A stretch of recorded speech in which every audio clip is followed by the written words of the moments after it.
Oke, jadi welcome back to Silent Trader Academy channel. Ya, masih berjumpa kembali dengan saya, Om Silent, di kesempatan morning briefing VVIP untuk tanggal 27 ya, teman-teman ya.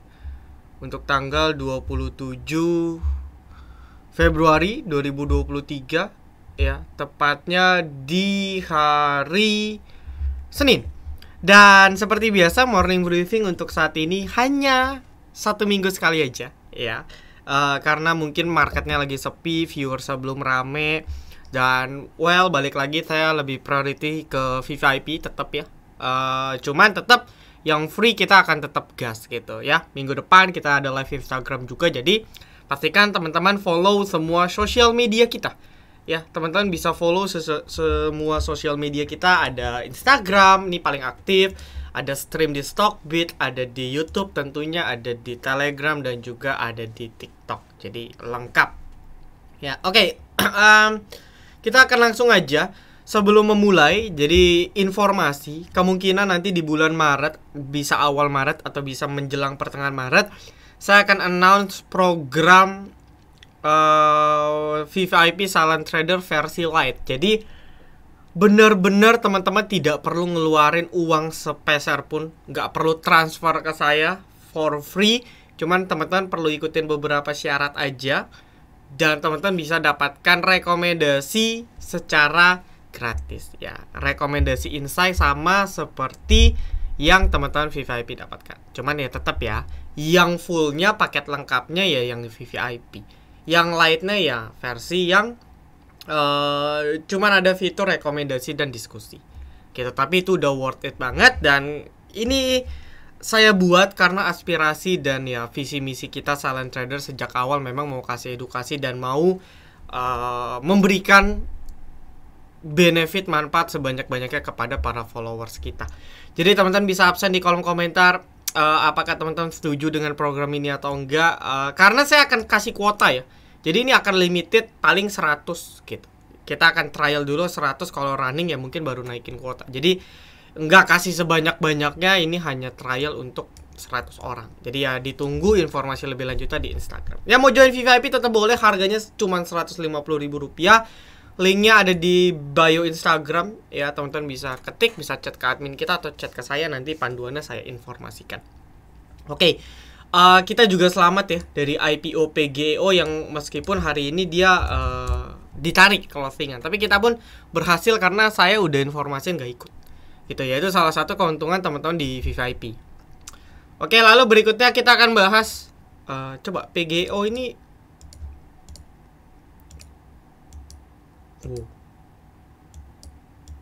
Tiba-tiba buka tiba-tiba buka saham. Waduh, ini akunnya gede banget ya. Is ya. Oke. PGEO. Wih, akun ya. Underwriternya buyback di harga 840. Cuan dia. CS akum di 825. Cuan dia. Ya. Ini cuan-cuan semua nih, RX cuan. Yang cut loss ya, retail cut loss di 850 dan sebagainya. Oke, cukup menarik untuk diperhatikan ya IPO PGEO. Tapi balik lagi saya pribadi nggak ikut sih, karena likuiditasnya ya lumayan tebel, jadi ya agak males juga. Oke, lalu kita bahas market dulu. Sesuai predik, nggak kaget Anda kalau yang terus follow kita punya insight di morning briefing, walaupun cuma seminggu sekali, tapi outlook atau roadmap market masih sama ya. Market masih kemungkinan akan buat right shoulder-nya dimana bottomingnya ya ke paling dalam di 6.700 gitu ya, dan dia rejectionnya di 6.800. Untuk saat ini dia rejection di 6.000, dan bisa aja karena seperti yang saya bilang, beberapa pattern itu nggak harus equal ya, antara left shoulder dengan right shoulder itu nggak harus equal gitu ya, bisa agak sedikit diagonal. Nah, cuman yang harus kita perhatikan ialah kita coba cek dulu foreign-nya ya. Jadi keuntungan VVIP ya tetap dia dapat akses bot ya. Kalau yang light ya enggak, kan Anda gratis gitu, dapat gratis. Ya nggak bisa lah fasilitas sama persis seperti yang VVIP. Jadi kalau kita lihat IHSG kita ini ya dari sisi outflow-nya nggak gede ya. inflow-nya nggak ada. Jadi ya memang lebih kayak ke tiba-tiba fase do nothing. Anda kalau belajar akumulasi atau belajar bandarmologi ada fase do nothing. Bandar abis akum atau abis distribusi itu tiba-tiba hilang gitu. Sisa retail sampai beberapa waktu baru nanti big akum atau big distribution. Nah, itu fase do nothing. Nah, kalau kita perhatikan dalam seminggu ini aja, ini IHSG kita hampir selalu di bawah rata-rata perdagangan ya. Bahkan makin hari makin sepi nih, dari hari Kamis, hari Jumat gitu kan. Ini kalau kita lihat volumenya rendah banget. Dan kalau kita bisa ukur, ini termasuk volume yang terendah sejak, waduh, ini sejak kapan nih? Ini bahkan kalau kita hitung udah sejak setahun yang lalu ya.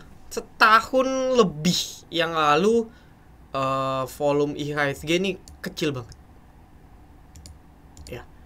Nah, ini weekly-nya pun juga termasuk yang paling rendah nih dalam beberapa bulan, beberapa tahun terakhir. Jadi market sepi, IHSG sepi, kena isu dikit sensitif, akhirnya saham yang bagus jadi jelek, yang jelek makin jelek. Dan itu pun juga terjadi kita di VVIP ya. Kita ada sell on, ada cut loss sebagian di dua saham yang sebagian udah TP, tapi sisa lotnya kita coba keep malah cut loss gitu ya. Dan so far kita nggak terlalu banyak trading sama sekali di minggu ini. Lalu outlooknya gimana? Kalau versi optimism harusnya after dia memang udah rejection confirm di 6.800-an, maka harusnya kemungkinan besar si siapa ini, si IHSG harusnya akan ada potensial untuk uji lagi ya di 6.900 sampai 6.950-an. Karena EMA 200 juga udah di sini. Jadi memang 6.950-an ini akan jadi kurang lebih ya. Angka tepatnya Anda bisa cek masing-masing. Kalau saya cek EMA 200 itu sekarang di 6.961 per hari ini ya. Nah, mungkin itu akan jadi resisten kalau dia buat cup di sini dan coba breakout, itu akan jadi bagus. Tapi ini volumenya harus ada ya. Kalau volume yang masih rendah, saya pikir sih dia nggak akan kuat naik teman-teman ya. Dia kalau lihat candle nih kemungkinan dalam Senin Selasa mungkin masih mau turun dulu. Dan itu fine aja ya. Turun agak lebih dalam untuk bisa naik lebih tinggi itu akan sangat baik ya. Lalu kalau sedikit saya review ke teman-teman ya, saya perhatikan ini candle banking sama semua ya.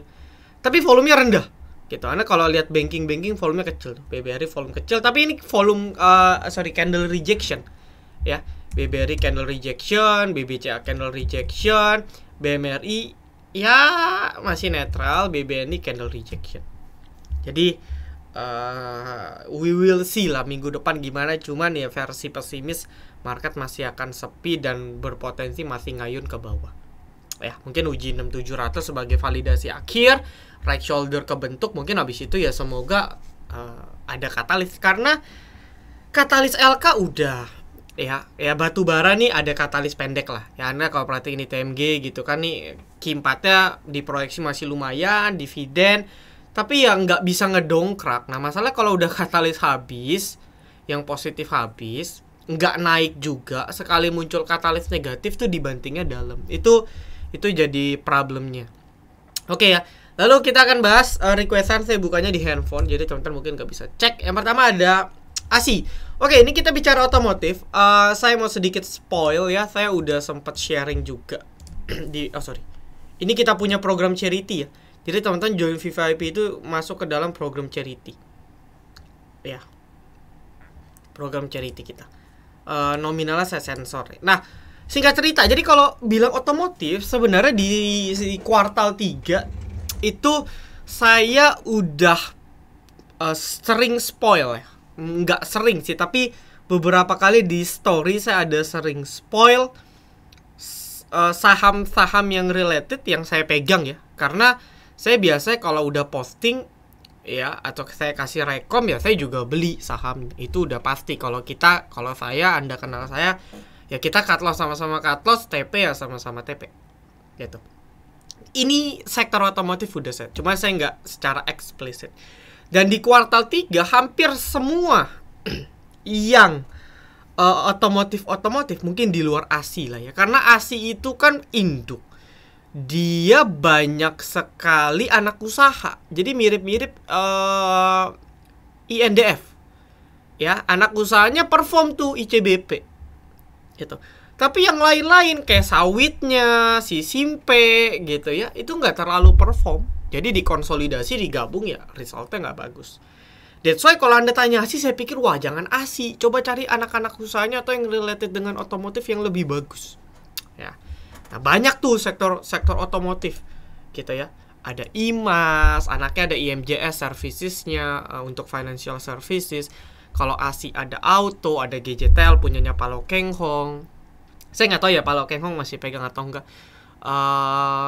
Ada SMSM, ada Dharma yang naik. Jadi di kuartal 3-nya tuh udah bagus. Dan ternyata di kuartal 4 dibuka oleh Auto. Saya udah open aja ya, karena saya lihat komentarnya udah pada tahu nih. Ya, komentarnya udah pada tahu tuh.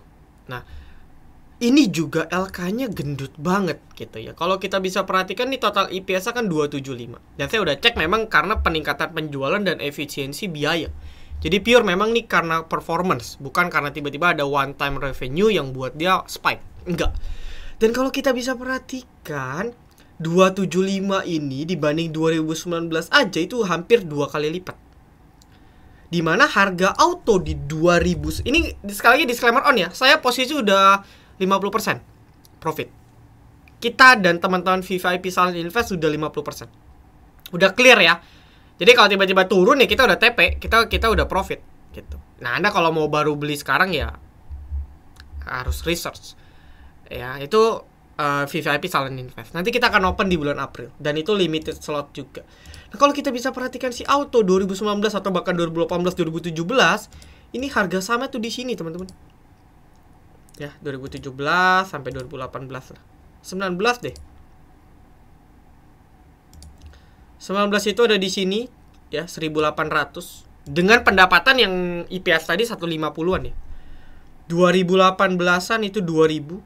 Bahkan kalau Anda cek pendapatan 2016 2017 itu tidak akan setinggi pendapatan dari 2022. Jadi, ini yang dinamakan adanya terjadi salah harga. Harga sahamnya masih rendah, pendapatannya udah melebihi tahun-tahun waktu harga sahamnya tinggi. Inilah yang disebut misprice atau salah harga dalam dunia investasi. Tapi menjadi pertanyaan, apakah Auto akan berarti lebih tinggi daripada harga-harga tahun sebelumnya? Ya secara hitung-hitungan saya dengan kondisi perbaikan kinerja yang sebegitu bagusnya, oke. Iya.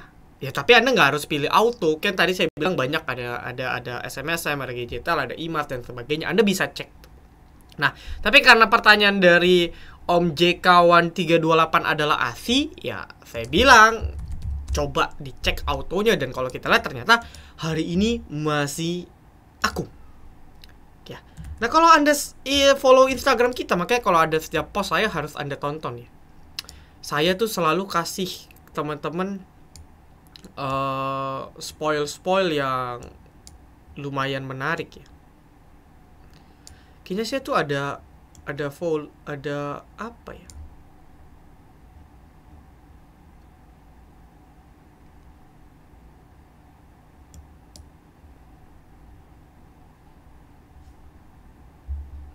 Ini kalau nggak salah ya. Ini setahu saya ini Auto ini.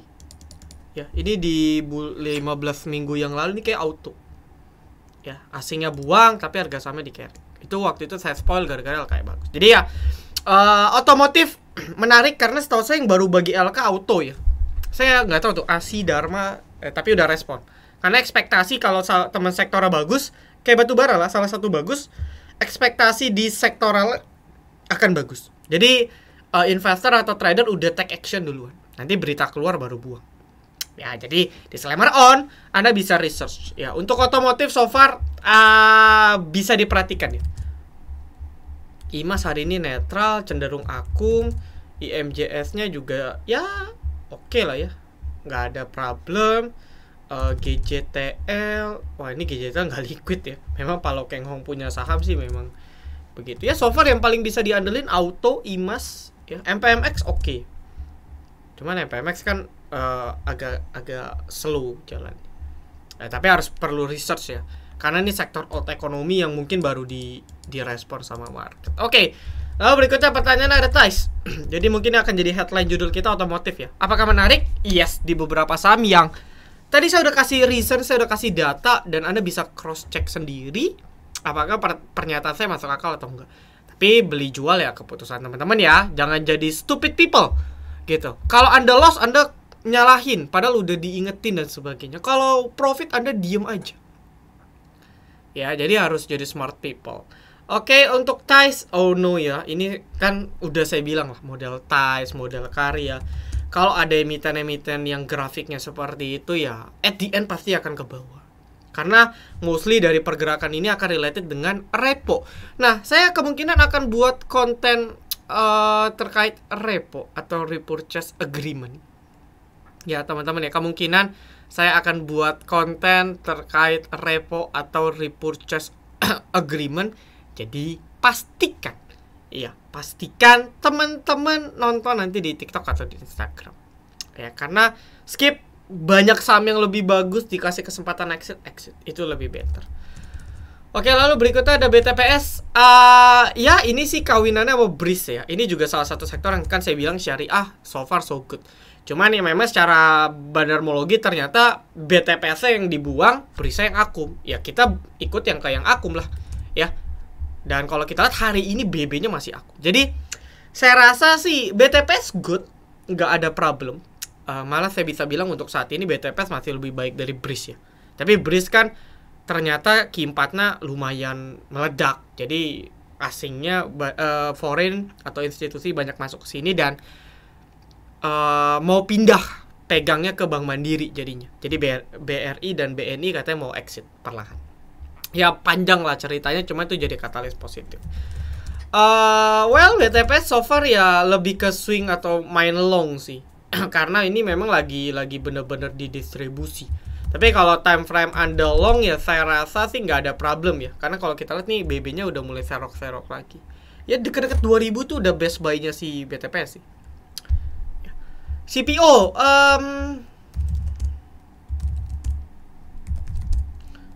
CPO ada dapat katalis ya. Ada dapat katalis ya. Mungkin jangka pendek bisa dilirik ya.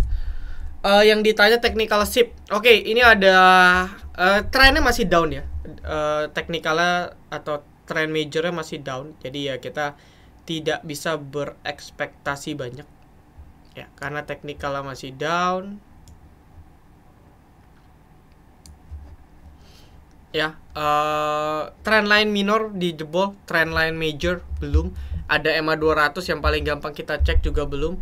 Volume kenaikan dalam seminggu ini lumayan bagus. Ini yang harus kita cek, apakah kenaikan volume ini didukung dengan akum. Kalau iya, ya ada potensial dia bisa aja dia breakout. Dan oke-nya netral ya. Netral, kenaikan volume ya karena ada katalis. So far ada resisten di 1100 nih, resisten ya. 1100 resisten, sama terakhir ada di 1140 sampai 1170-an nih juga resisten. Jadi kemungkinan si last ship technical akan uji salah satu resist crucial ya, EMA 200, dan kalau itu nggak bisa jebol ya akan balik sideways lagi minimal. Ya, akan balik sideways lagi. Oke, lalu JSMR ini masih 50-50 juga ya. After breakout EMA 200 ini masih penentuan. Ya, so entah kenapa ya kalau konstruksi ya ini kan lagi banyak berita-berita yang kurang bagus. Ya kalau technical rebound mungkin sah-sah aja ya. Gitu. Om, ini dia technical rebound. Ya wajar karena turunnya udah dalam. Ya, wajar. Ya, wajar kalau turunnya udah dalam ada technical rebound. Tapi ini kan belum tanda-tanda reversal. Jadi kayaknya kalau konstruksi BUMN saya udah jarang lirik, ya harus dicek lebih detail sih. Cuman untuk JSMR nih kan position dia mau coba balik di 3400 3500. Nah, ini kalau nggak bisa tembus balik ke 34 ke bawah ya berarti false break, akan lanjut ke bawah lagi. Properti BUMN masih menarik kah? Properti BUMN siapa ya? Kalau banknya kan BBTN. Wah, ini saya nggak relate nih. Properti BUMN mungkin ini ya. Kalau di Wika tuh ada Wika Gedung. Ya posisi sih ini bisa double bottom nih. Kalau marketnya mendukung loh ya. Nah ini kan udah low risk, kita bisa buy on weakness. Ya target mungkin ke Bollinger Tengah di 140 143. Target jauh mungkin di 150-an. Double bottom. Terus ADCP komuter bukan. PPRO ini gocap, Asabri juga ya. Saya nggak tahu masih Asabri atau enggak. Jadi kayak kalau properti BUMN agak tanda tanya juga deh. Ya, ini lagi banyak disorot pemerintah sih. Jadi tekanannya masih sangat tinggi. Untuk Tekim, ini perusahaan tipikal long ya. Tekim INKP. Q3-nya bagus. Saya nggak tahu Q4-nya bagus atau enggak. Tapi volumenya rendah banget, Anda bisa perhatikan ya. Jadi kalau volumenya rendah seperti ini, kita mau trading susah. Naik dikit, turun dikit, naik. Jadi nggak cocok untuk short trade. Tapi kalau Anda punya confidence lebih di saham ini, karena kan ini salah satu monopoli ya. Kertas dan tisu. Kalau tisu ada SPMA lah, ada Suparma. Karena kebetulan saya punya side business juga jadi distributor besarnya Suparma ya. Disclaimer on nih. Karena kalau mau partai gede mau ambil tisu, berbagai jenis tisu sama saya boleh sih. Ya nanti saya kasih gratis VVIP dah. Bercanda ya. Tapi secara bisnis overall kertas ya, kertas kan nggak hanya jadi tisu ya. Ada packaging dan sebagainya. Tekim INKP Sinarmas Group ini salah satu yang monopoli. Gitu. Cuman nggak cocok untuk trading gini. Ini bukan saham trading nih. Ini saham-saham yang Anda bener-bener long ngarapin capital gain.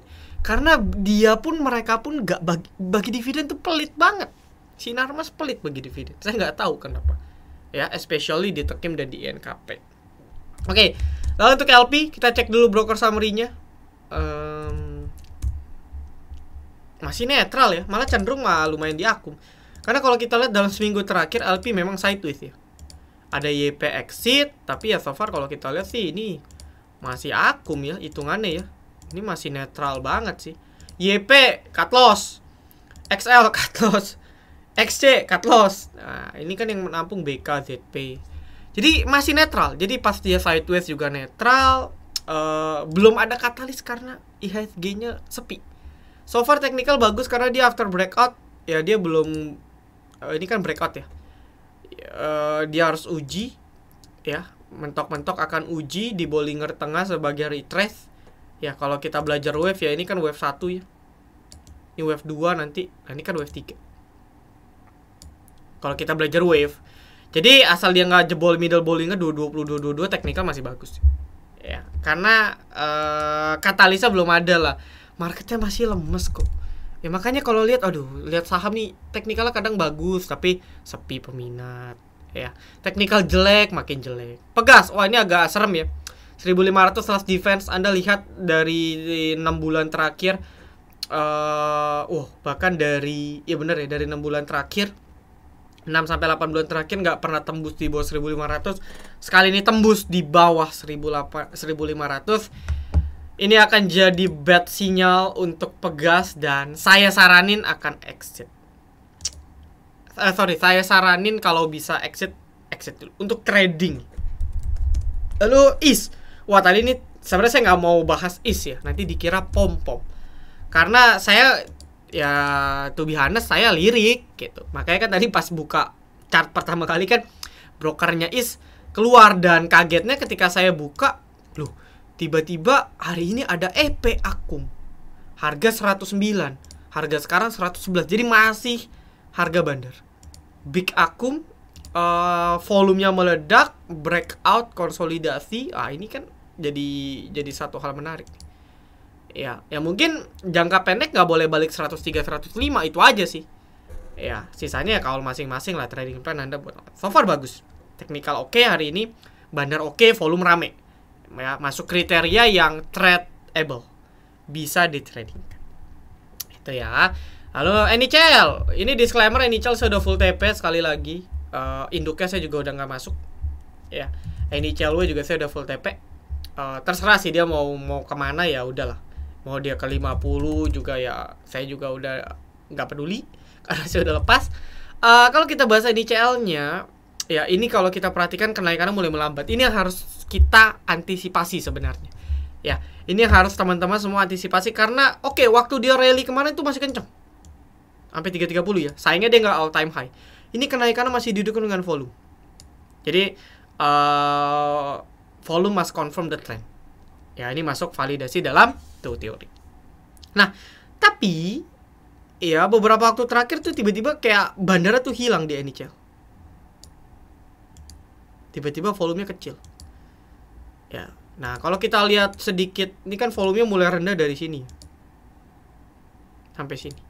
Kalau kita lihat ini volumenya turun. Harga sahamnya naik, sempat naik ya.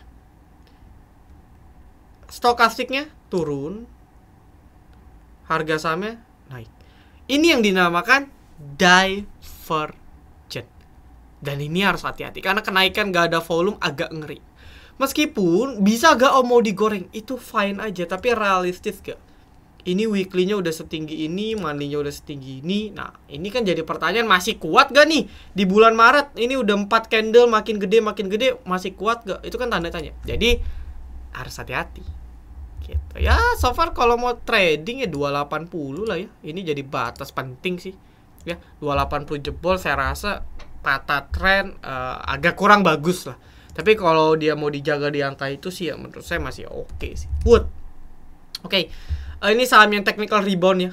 Karena turunnya udah dalam. Kalau kita lihat secara monthly memang ya di 300, di bawah 400, di 300.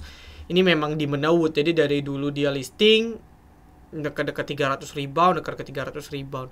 Jadi kalau kita asumsikan siklus panjang sideways-nya, maka sebenarnya ini akan sangat menarik ya, Wood, untuk kita bisa spekulasi dapat harga yang lumayan murah. Tapi balik lagi, ini untuk tipikal mainnya long. Ya, bentar saya coba cek ringkasannya di RTI dulu ya. Ini udah berapa menit nih? Oke, 26 menit. Nanti saya percepat ya. Mungkin ada beberapa saham yang nggak bisa saya bahas. Karena tadi kan saya udah kasih spoil, saya udah kasih outlook banyak. Oh, ternyata Q3-nya jelek ya. Itu yang menyebabkan si Wood itu dibanting. Q3-nya jelek. Nah, ini kita nggak tahu lah Q4-nya gimana. Tapi so far kinerjanya sebenarnya masih bagus. Ya. Oke, slow-nya negatif. Oke. Ya, agak disayangkan lah ya. Q3-nya jelek jadi mempengaruhi perspektif sih. Cuman yang harus diingat ya, kalau belajar teknikal, belajar apa itu reversal dari downtrend ke uptrend, atau sebaliknya dari uptrend ke downtrend, kita harus tahu ciri-cirinya. Jadi nggak ada tuh istilah saham tuh langsung reversal dalam 1-2 candle. Enggak. Bahkan banyak saham yang butuh berbulan-bulan, butuh candlenya berbagai bentuk, pattern, baru confirm reversal. Dan Wood ini kalau kita persentasekan dari 0 sampai 100% apakah sudah reversal, nih baru 20% ciri reversal. Dimana ini baru dia buat confirm swing low di sini 312, dia confirm swing high.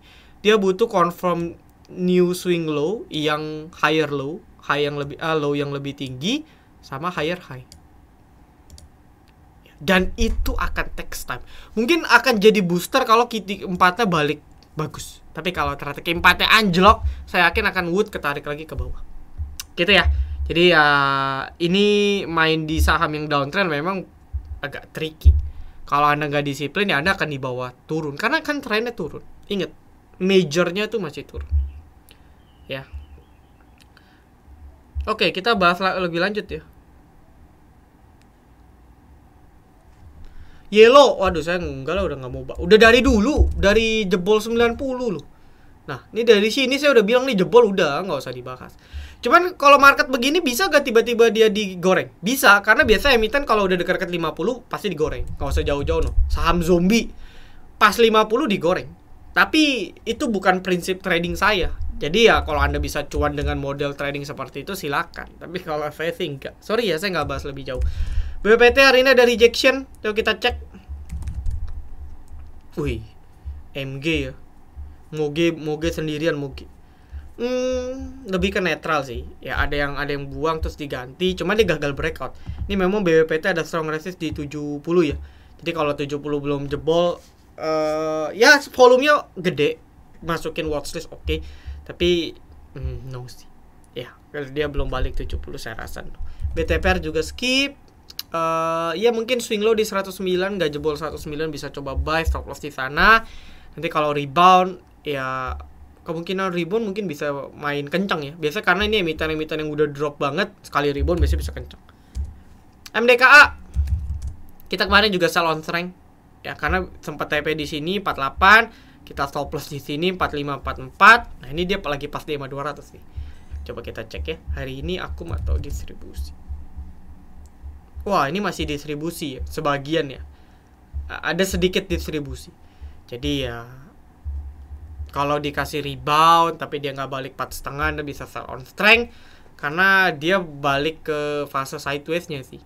Ya, balik ke konsolidasinya aja. Nggak downtrend tapi lebih ke arah dia balik ke konsolidasi. Dan butuh waktu lagi untuk naik. Jadi that's why kita pun memutuskan untuk stop loss. Mungkinkah satu bandar melakukan akumulasi dengan 6 broker retail agar dikira retail yang beli? Bisa, sering, tapi tetap kok akan ketahuan. Ya, pasti ada satu akun atau satu broker tuh yang menonjol akumulasinya. Nah, itu kita di FTAC kita bisa pelajarin. Tapi yes, pada prakteknya itu sangat mungkin terjadi. Oke, lalu next ada Goto. Satu lagi MTech ya. Untuk Goto, ini sama ceritanya dengan tadi contoh kasus Wood. Majority dari, atau bisa dibilang semua ya, semua saham teknologi ya 99,99% saham teknologi itu downtrend masih. Indeksnya juga masih downtrend dan butuh banyak validasi, butuh banyak candle, butuh pattern untuk kita bisa bilang wah ini reversal nih. Dan Goto ya masih sama nih, baru 20% ya dari proses reversal itu. Jadi ya masih panjang. Selagi interest, kuncinya sih di interest rate sih. Pertama interest rate ya. Tes. Waduh, sorry ya, ini OBS-nya tiba-tiba keputus ya. Kapasitasnya nggak cukup. Saya sampai beli eksternal ini sih. Apa sih, SSD atau HDD? SSD ya kayaknya ya. Karena saya nggak ngerti sih, kayak saya kena tipu atau gimana. Waktu saya beli, apa saya lupa nggak ngecek spesifikasi, ini laptop gaming 20 jutaan. Ya saya nggak tahu lah, ini mungkin bukan yang the best di harga 20 ya, tapi performance-nya oke, so far so good. Cuman memorinya cuma 512 GB gitu. Sedangkan laptop saya yang jadul yang nemenin saya trading itu 1 tera. Jadi saya bingung ini dan bermasalah karena kan record, edit tuh 1 GB. Oke, lanjut ya. Jadi untuk Goto ya kuncinya saya ulang itu di interest peak. Di interest rate. Nah, kalau sudah ketemu peaknya, interest rate sudah ketemu peaknya, itu akan jadi game changer. Nah, cuman trikinya adalah smart people atau yang udah experience akan ancang-ancang mungkin beberapa waktu sebelum udah keluar actualnya bahwa interest rate-nya sudah peak. Interest rate-nya sudah peak. Biasanya institusi atau yang para investor atau gimana itu mereka udah akum dulu. Cuman per waktu video ini dibuat saya masih bilang peaknya masih belum dalam waktu dekat. Ya, tapi kita nggak tahu lah beberapa bulan lagi. Nanti Anda cek mungkin di pertengahan tahun. Ya, sering mantau berita-berita. Ya, baik itu interest rate-nya The Fed dan kita punya BI. Kunci teknologi itu di sana, sektornya. Gitu ya. Begitu pula juga dengan MTech. Ya ini MTech hati-hati ya. Jebola 945 makin drop. Telkom. Ini Telkom bagus, mungkin ekspektasi laporan keuangannya oke. Dia hari ini berhasil breakout di 4.000. Ya ini salah satu blue chip yang lumayan bergerak nih. Meskipun balik lagi Telkom ya Telkom gitu. Geraknya ya gitu-gitu aja. Dari dulu juga masih di 4.000, 3,5. Ya, we will see lah. Dia balik 4.000 akan jadi sinyal bagus untuk Telkom. Ini saham-saham invest sih. Ya, agak panjang sih. Kalau trading saya nggak akan pernah rekom Telkom karena agak lelet. Kios hati-hati, jebol 82 akan potensi bisa jadi loh, emiten-emiten kayak gini ke 50 bisa jadi loh. Atau mendekati itu bisa banget. Jadi hati-hati. Kalau udah ketemu saham dengan candle kayak turun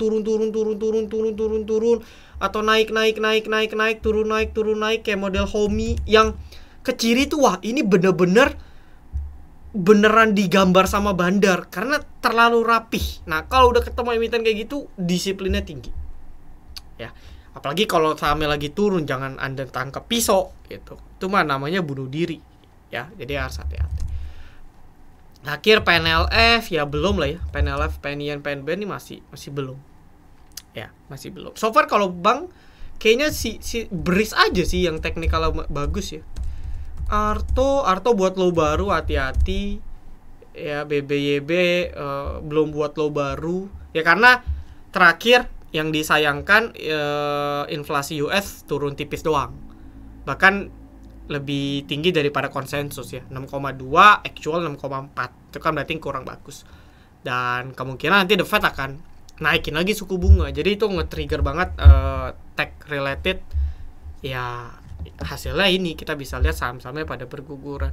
Oke, so mungkin itu dulu teman-teman, thank you. Sorry tadi keputus, tapi nanti di edit saya akan gabung sih. Ya, sekali lagi thank you. Bisa di komen sekali lagi program VVIP versi light-nya. Excited atau enggak, kemungkinan saya hanya targetin 100 orang aja. Jadi ini benar-benar akan eksklusif. Karena saya juga nggak mau lah, murahan banget nih FTA kasih gratis. Enggak, kita akan tetap packagingnya dengan sangat premium. Dan tetap teman-teman yang VVIP yang nonton video ini, Anda akan tetap dapat privilege yang full. Gitu ya. Dan so good luck, thank you. Salam Trader Academy, be silent, be patient, be cuan.